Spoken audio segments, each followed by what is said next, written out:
গাজায় চলমান সহিংসতায় যেন কোনো কানাডিয়ান অস্ত্র ব্যবহার করা না হয়, এই জন্য ইসরায়েলের উপর আগের মতোই অস্ত্র রপ্তানির নিষেধাজ্ঞা বহাল রেখেছে কানাডা।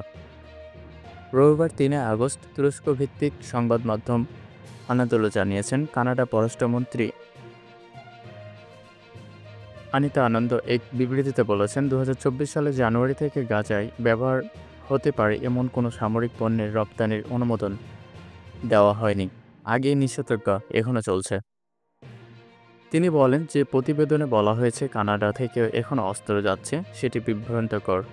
সেখানে যেগুলো গুলি ব্যবহার করা হয়েছে সেগুলো আসলে পেইন্ট বল জাতীয়, যা যুদ্ধের কাজে ব্যবহারযোগ্য নয়।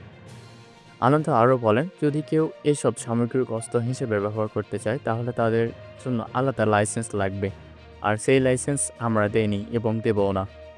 তিনি জোর দিয়ে বলেন, আমরা কখনো চাই না কানাডার তৈরি কোনো অস্ত্র গাজার এই সংঘাতে ব্যবহার করা হোক।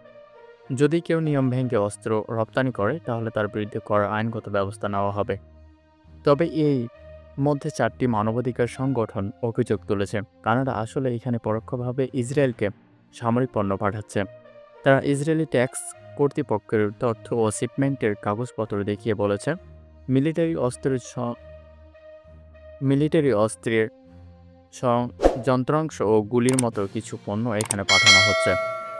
এক সংবাদ সম্মেলনে ফিলিস্তিনি যুব আন্দোলনের নেত্রী ইয়ারা সোয়ানি বলেন, সরকার মুখে যায় বলুক, বাস্তবে তারা এখনও ইসরায়েলকে সাহায্য করছে।